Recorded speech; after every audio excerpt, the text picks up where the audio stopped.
Hey, it's Yolanda Green from Going Green with Yolanda Green, and you're watching Kane TV.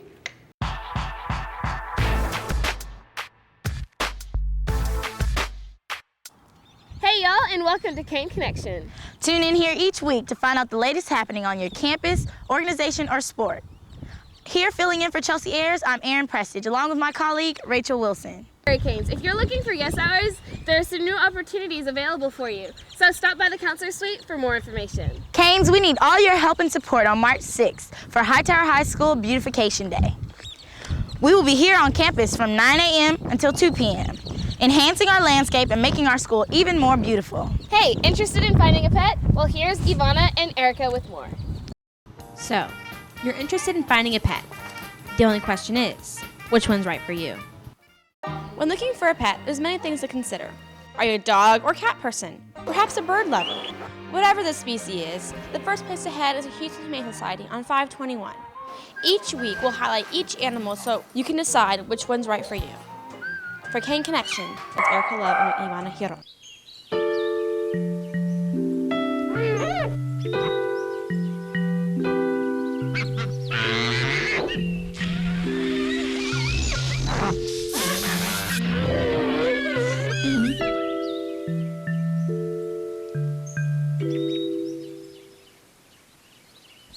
Things can get pretty ugly when you're bored.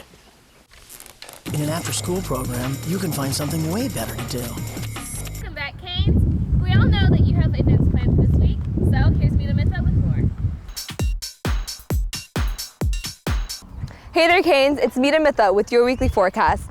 This week looks partly cloudy and sunny with lows in the 40s and highs in the mid-60s. This does not look like spring break weather. However, we still have 2 weeks left, so cross your fingers. That's all for the weather today. Back to you, Erin. One of the most important eras of the Black American experience was the Harlem Renaissance. When thinking about the Harlem Renaissance period, music is the first that comes to mind, but artwork was also an important aspect of the social movement. A member of Fort Bend County and an artist in residence with the Houston Printing Museum, Walter Kreiner continues the tradition of the Harlem Renaissance with his focus on lithography paintings. With more is Mr. Irving, who videotaped and edited this piece.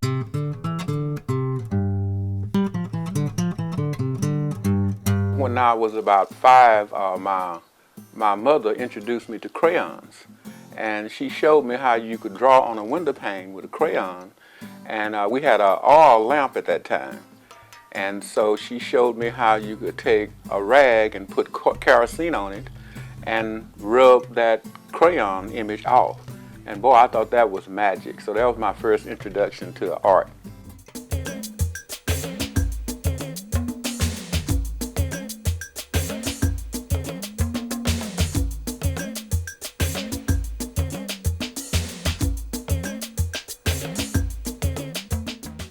I started doing posters for churches, and all my teachers back then, they all said that I was pretty good at art and that I should be an artist. So naturally, as people tell you more, and plus my grandmother was a very, very big inspiration to my art career.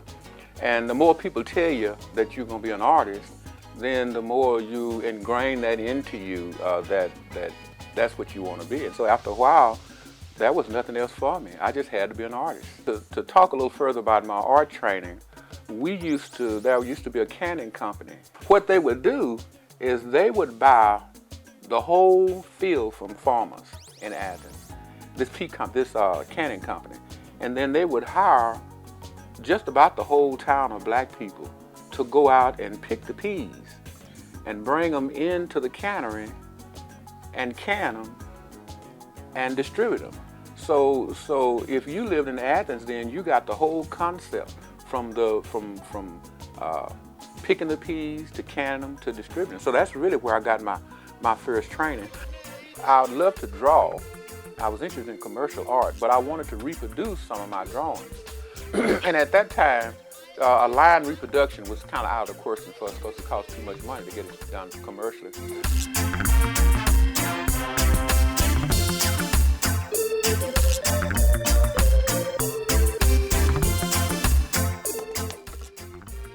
Process is to draw on a stone with a lithograph pencil. And the lithograph pencil is a grease pencil. It looks kind of like a China marker. So you draw onto this stone And once you finish your drawing, you etch it. What I use is nitric acid and gum arabic. And you pour that solution onto the top of this stone, and what happens is the nitric acid actually opens the pores of the stone. You can't see it, it's a chemical reaction. But it actually opens the pores of the stone. The gum arabic pushes the grease from the pencil down into the pores. And it desensitizes the non-image area. And all that means is as long as I keep it wet, I can take that roller and roll ink on it, and the ink only sticks to where I've done the drawing. What you do is you run it through the press, and you get a mirror image. It's a fascinating process.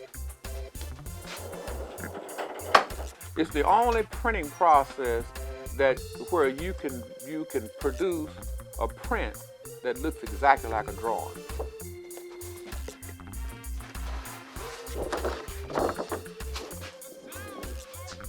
But with lithography, you draw onto that stone, and whatever you draw, regardless of how minute it is, it will print if you're a good printer.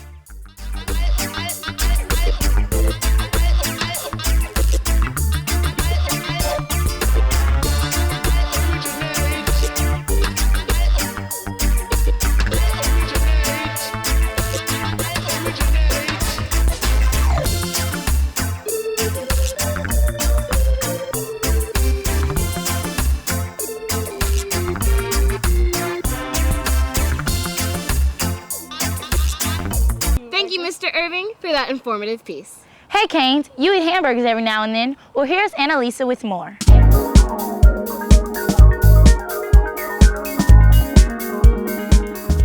The hamburger is king in today's fast food culture. Although its origins is mysterious, it is said to date back to the Mongolian Empire, where horse riders had to eat ground meat for their travel. During the 1600s, ships from the German port of Hamburg brought a Russian dish called Kacher's steak, later renamed Hamburg steak. Since the largest ports in Europe were in Germany, the dish quickly spread around the world. So by 1802, the Oxford English Dictionary defines Salisbury steak as salt beef. In America, the hamburger popularized by media and fast food joints such as McDonald's. Although associated with American culture, variations of the hamburger have been popping around the world. Japan hamburgers are served with a bun, hambaga, or without, hambagu. They have teriyaki burgers, katsu burgers, and kumi burgers. Australia and New Zealand burgers are usually served optionally with cheese, pineapple, fried egg, or bacon. Malaysia has the Ramly burger served with beef or chicken patty, margarine, onions, and egg, cabbage, mayonnaise, Worcester sauce, and Maggi seasoning. On the other hand, India's hamburgers feature vada pav, which substitutes beef with a chicken patty or a vegetable one, or even a deep-fried potato patty dipped in gram flour batter served with mint chutney and fried green chili. Even with all these possibilities, serving hamburgers is good for any get-together or whatever the occasion. Well, that's all we have for today, Canes. For our principal, Ms. Beretta West, media instructors Linda Gibbs and Ted Irving, and my colleague Aaron Prestige, I'm Rachel Wilson. Have a great day, Canes.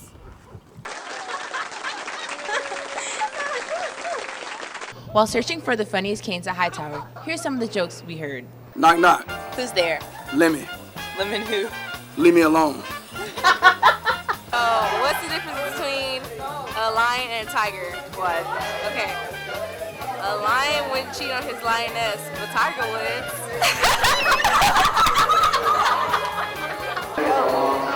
Hey, guess what? What? Knock, knock. Who's there? Nobody. Nobody who? So for all you Canes who think you're funny, watch out, because your joke may be heard right here. I'm Chelsea Ayers for Cane Connection.